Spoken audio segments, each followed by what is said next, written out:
Hi everyone, and thank you for taking this short time out to watch this video on how to cut down on your drinking. It has been a well-known published fact that since the beginning of the first lockdown in March 2020, the amount of alcohol consumption has greatly increased.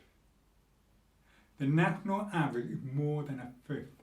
That is 22% of people in the UK, which is round about 11.7 million.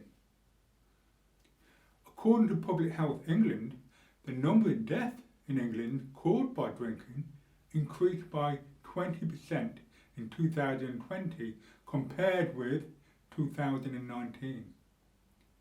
They also found that the death rate from mental behaviour disorders due to alcohol increased by almost 11% between 2019 and 2020, compared to just 1.1% increase between 2018 and 2019.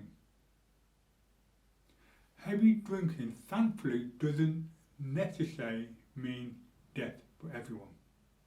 However, the implication of long-term adverse effects can be very serious on one's physical, mental and emotional well-being. Heavy drinking doesn't just affect the drinker, no. It can also have devastating effects on the family, such as partners, children, siblings and even close friends. Research has found that children that live in a house where a member of the household has an alcohol problem can be very negatively affected by it, where in some cases can cause them to have academic problems, anxiety, depression, poor emotional development, and even difficulty with intimate relationships later in life as adults. I truly believe, as a lot of evidence shows, that if alcohol is drank in moderation, then it's very unlikely that it will lead to any serious health problem. And that's the key word here, moderation. So what is moderation? Well, according to the National Health Service, UK, the recommended amount of units per week is 14 for both men and women. So what is a unit of alcohol? A unit of alcohol is measured on the amount of pure alcohol in a drink, whether it be wine, beer, vodka, etc.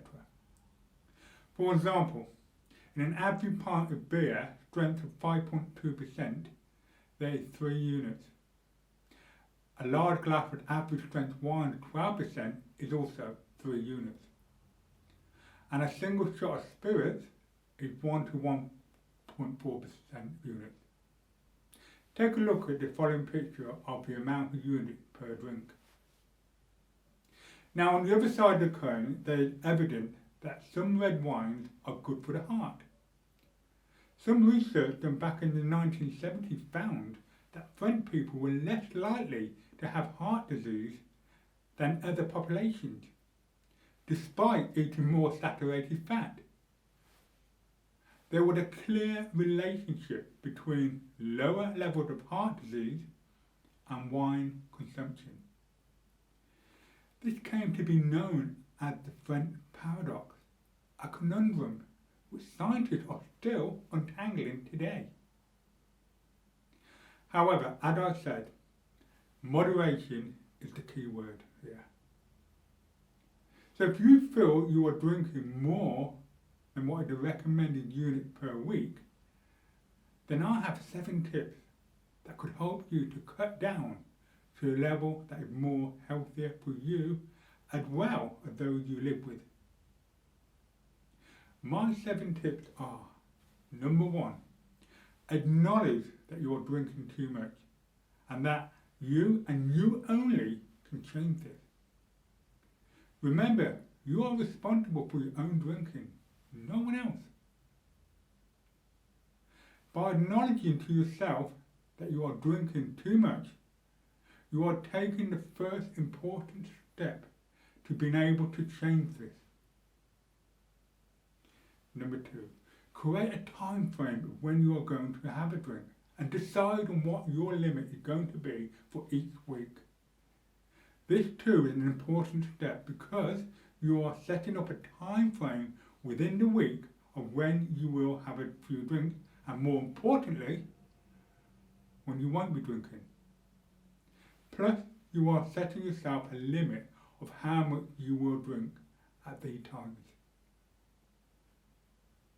Number 3, have at least 2, if not more, alcohol-free days every week and keep a diary of your progress. This will help you to begin to form a new habit of having days during the week where you do not drink, which also will give your body a rest from alcohol. And by keeping a diary, it will keep track of your progress and help to keep you motivated to continue. Number 4, slow down when you drink. Take your time. It's not a race. Give yourself time to enjoy it. By slowing down on your drinking will help you to enjoy it more as well as drink less. Number 5, drink a glass of water in between each alcoholic drink. Drinking a glass of water between each drink will help you stay hydrated, as well as make you feel more fuller, as well as hopefully drink less alcohol. Number 6, always eat a healthy meal before you start drinking. By having a healthy meal before you start drinking can help avoid hangovers and as well as getting too drunk. Number 7, finally, keep yourself busy, especially in times where you would have normally have been drinking. And start to exercise more. By keeping yourself busy during the time where you would normally drink, hope to keep your mind distracted away from thinking about alcohol. One of the things that will be very beneficial for you is to take up some, as I said, exercise, whether it be going to the gym, running, cycling, or even going on a long walk. Try following these tips for a month and see how well you do. If after that time you still feel you're drinking too much, then it might be time to consider talking to your GP or even seeking some professional help from a therapist like myself. I do have my own program for overcoming addictive behaviours. This can be done face to face or via Zoom or Skype. If you'd like to make an appointment for personal therapy with myself, then please do contact me. My details will be in the description below. Another thing that can cause people to drink more is stress, and it's been a very stressful time lately, hasn't it? If you feel stress has been a contribution factor towards your drinking habit, then you might be interested in buying or purchasing my CD or MP3 on Say Goodbye to Stress. This can be bought directly from our website. The link will be in the description below. If you feel hypnotherapy and psychotherapy is something you would like to learn and become a therapist yourself in order to help other people, then please do visit my website for more details of my classroom and home study diploma courses. I do hope you found this video useful. If so, please do click on the like button and please do share on Facebook and Twitter or any other social media platform you're using. Also, please do remember to subscribe to my channel by clicking on the subscribe button down below, as I will be uploading many more videos on mental, physical and emotional well-being. So, until the next time, take care, look after yourself, do try these tips out if you feel you need to, and remember, always be kind to yourself. I'm Dominic Beirne.